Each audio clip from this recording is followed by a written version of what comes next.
नमस्कार। सामुद्रिक विज्ञान के इस अंक में एक बार पुनः आपका स्वागत है। एक सुंदर सी फीमेल हथेली, आप महिला जातिका हैं और आपकी रियल हथेली मेरे सामने विवेचना के लिए आ रखी है। अब आप कुछ लोग सवाल उठा सकते हैं कि आप महिला की लेफ्ट हैंड, वाम हस्त और पुरुष का राइट हैंड क्यों देखते हैं? तो इसके विषय में सामुद्रिक विज्ञान कहता है, एक प्रमाण देता है, अथातः संप्रवक्ष्यामि हस्तरेखा विचारणम दक्षिणे पुरुषम ज्ञेयम वामे वामा करम शुभम। ये प्रमाण है, ये आप शास्त्रों में देख सकते हैं, उनको टटोल के पढ़ सकते हैं। आपका पहला सवाल है, आप लिखते हैं, पिछले कुछ सालों से चल रहे बीमारियों के सिलसिले का कारण क्या है? बहुत अच्छा सवाल है। अभी भी मुझे स्टमक अल्सर की ट्रीटमेंट शुरू है।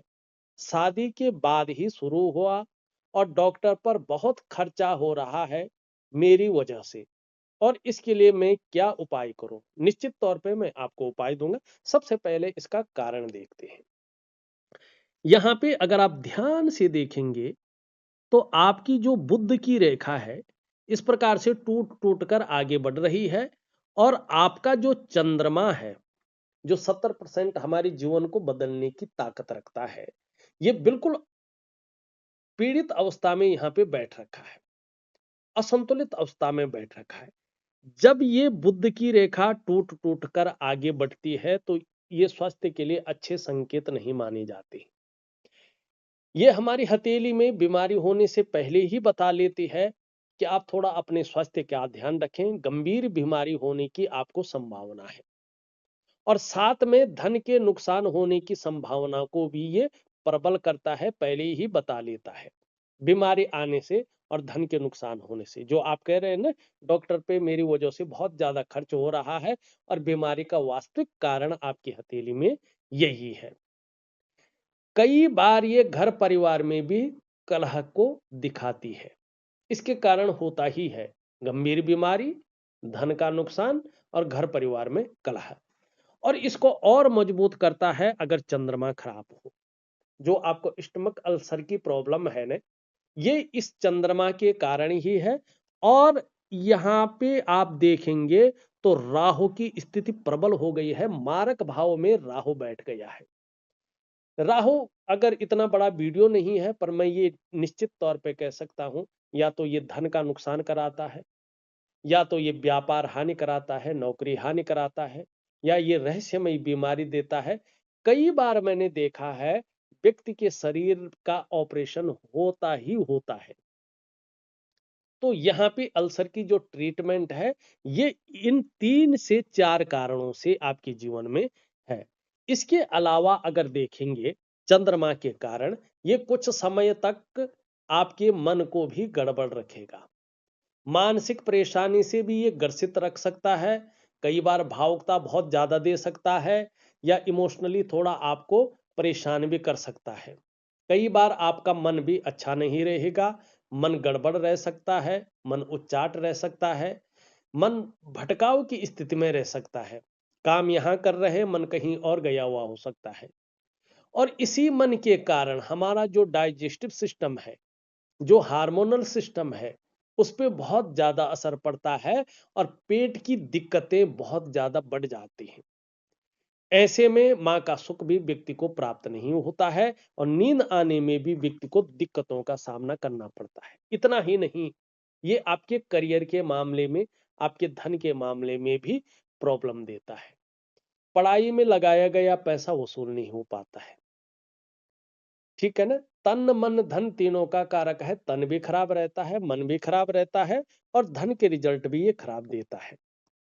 इसके लिए मैं कुछ उपाय आपको दूंगा, निश्चित तौर पे करिएगा, आपको लाभ होगा। लेकिन सबसे बड़ा जो प्रॉब्लम आपके जीवन में आया है, वो आपके साथ एक संकट योग बन रहा है। अगर आप ध्यान से देखें, इस प्रकार से आपकी हथेली है और देवगुरु बृहस्पति नीचे की ओर देख रहे हैं। जहां काल सर्प योग दिखाई दे रहा है, वहीं पितृ दोष भी आपकी हथेली में स्पष्ट तरीके से दिख रहा है। तो इसके लिए जो है, ठीक है, मैं आपको कुछ उपाय दूंगा, बड़ा उपाय आपको बाद में करना पड़ेगा जब कुछ रिजल्ट आ जाए।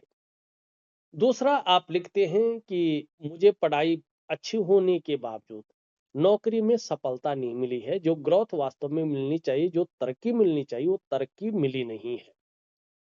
अच्छे काम की वजह से नाम तो हुआ पर सैलरी नहीं बढ़ी, तो अब नौकरी नहीं करनी है मुझे।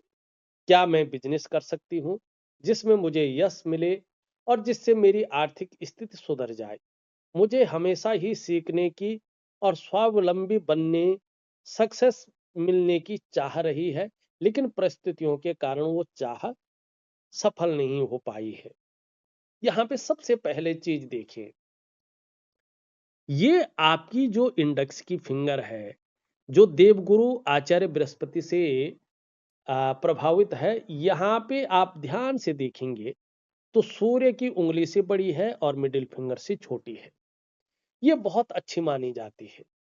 ऐसे जो भी लोग होते हैं, इनके अंदर एक बहुत अच्छा गुण होता है, डाउन टू अर्थ वाला। बहुत विनम्र होते हैं, झुके हुए होते हैं, लेकिन सत्ता को संभालने और दूसरों को नियंत्रित करने में ये लोग काफी माहिर होते हैं। ऐसे जातक कार्यकुशल होते हैं, बहुत अच्छे व्यवहारिक होते हैं, लेकिन स्वाभिमानी होते हैं और ऐसे लोगों के लक्ष्य हमेशा ऊंचे होते हैं। तो एक पॉजिटिव पॉइंट आपकी हथेली में बहुत अच्छा है। दूसरी बात करूं मैं, ये वाला हिस्सा देखें तो ये कोबड़ बाहर निकल रखी है। ये आपके अंदर के गूढ़ ज्ञान को बताता है कि व्यक्ति के अंदर अच्छा खासा गूढ़ ज्ञान है, व्यक्ति इंटेलिजेंट है, शार्प माइंड का है। तो ये चीजें आपके अंदर बहुत अच्छी हैं दोनों गुरुओं के कारण। लेकिन आप कभी भी अपना काम शुरू करें, एक बात का ध्यान रखें, पार्टनरशिप में कभी कार्य ना करें। पार्टनरशिप में आपको कार्य नहीं करना चाहिए और अभी कम से कम 2.5 वर्षों तक आप बहुत बड़ा रिस्क नहीं ले सकती हैं। आपके जीवन में जो शुरुआत हो रही है करियर की, वो कम से कम 40वें वर्ष से हो रही है। और जो वास्तविक धन और करियर को लेके चीजें देखें तो 42वें वर्ष से स्मूथ तरीके से चलती हुई यहाँ पे दिखाई दे रही है और 45वें वर्ष में आपका पूर्ण भाग्योदय दिखाई दे रहा है और फिर जीवन काल के 57वें वर्ष में दोबारा भाग्योदय की स्थिति आपके जीवन में आ रही है। तो अभी अगर बहुत जरूरी भी हो करना तो भी 2.5 वर्षों तक आप किसी व्यापार की स्थिति में न जाएं। आपको नुकसान हो सकता है और वो नुकसान इतना बड़ा हो सकता है मानसिक और जो है धन का, कि फिर आप दोबारा न तो व्यवसाय कर पाएंगे, न उसका रिस्क उठा पाएंगे और आर्थिक रूप से भी बहुत दुर्बल हो जाएंगे। ठीक है ना? तो अभी 2.5 वर्षों तक आप बड़े रिस्क लेने से बचें। उपाय करते जाएंगे तो निश्चित तौर पे आपको बहुत बड़ा लाभ होगा, इसमें कोई दो राय नहीं है। ठीक है ना? क्योंकि देखिएगा आपका चंद्रमा और आपका राहु यहाँ पे बहुत अलग स्थितियों को बता रहा है। हाँ, अगर आप इस रेखा को देखते हैं तो ये रेखा दोनों हथेलियों के बीच में जा रही है। देवगुरु आचार्य बृहस्पति और शनि का इस पे प्रभाव पड़ रहा है। यहाँ पे अगर ध्यान दें तो देवगुरु बृहस्पति यहाँ पे बहुत ज्यादा असंतुलित है। जब ये असंतुलित होते हैं तो व्यक्ति के अंदर कितना भी अच्छा नॉलेज हो, कितना भी अच्छा ज्ञान हो, उसको इंप्लीमेंट करने के लिए प्लेटफॉर्म नहीं मिलता है। वैवाहिक जीवन का चरम सुख का जो भोग है उसके बीच में ये परिस्थितियां खड़ी करता है। कई बार संतान को लेके भी ये चिंताएं देता है और पैतृक संपत्ति का भी कभी कभार ऐसे में लाभ नहीं मिल पाता है। धन की दिक्कतें बढ़ जाती है। ऐसे में व्यक्ति पाठ पूजा तो करता रहता है लेकिन इष्ट कृपा नहीं मिलती है। ये जीवन में आंतरिक खुशियों को निकाल लेता है, व्यक्ति को शिथिल बना लेता है। तीसरी बात है, ये तरक्की को रोक लेता है। तरक्की मतलब एक लेवल पार करके दूसरे ऑर्बिट में पहुंचने वाली जो तरक्की है उसको रोक लेता है, इष्ट कृपा नहीं मिलने देता है। सभी प्रकार के जो सुख हैं जो मानव जीवन के लिए चाहिए ही चाहिए, वो सुख नहीं मिलता है। और कई बार ऐसे लोगों को एक शिक्षक नहीं मिलता, गुरु नहीं मिलता, माने एक सही दिशा दिखाने वाला व्यक्ति नहीं मिलता। और कहीं ना कहीं जीवन में आप खुद सोच रहे होंगे आपके जीवन में बड़ा संघर्ष है, बड़ी पीड़ा है। तो ये गुरु की वजह से है, क्योंकि गुरु चांडाल योग यहाँ पे बन रखा है। कई बार आप अपने आप को अकेला महसूस करती होंगी, क्योंकि यहाँ पे गुरु को ग्रसित कर रहा है राहु, और चंद्रमा पीड़ित अवस्था में बैठा हुआ है, और राहु चंद्रमा को भी ग्रसित कर रहा है, ग्रहण योग बना रहा है। तो ये योग आपके जीवन में आए हैं, और इसका मुख्य स्रोत है पितृदोष। पितृदोष के कारण ये योग आपके जीवन में आए हैं। फिलहाल मैं छोटे मोटे उपाय दे रहा हूं, निश्चित तौर पे आपके स्वास्थ्य में सुधार होगा, फिर अन्य चीजों में भी सुधार होना शुरू हो जाएगा, और फिर मैं बड़े उपाय जो है आपको दे दूंगा। तो इस अंक में बस इतना ही। एक नए अंक के साथ पुनः उपस्थित होऊंगा। तब तक के लिए नमस्कार।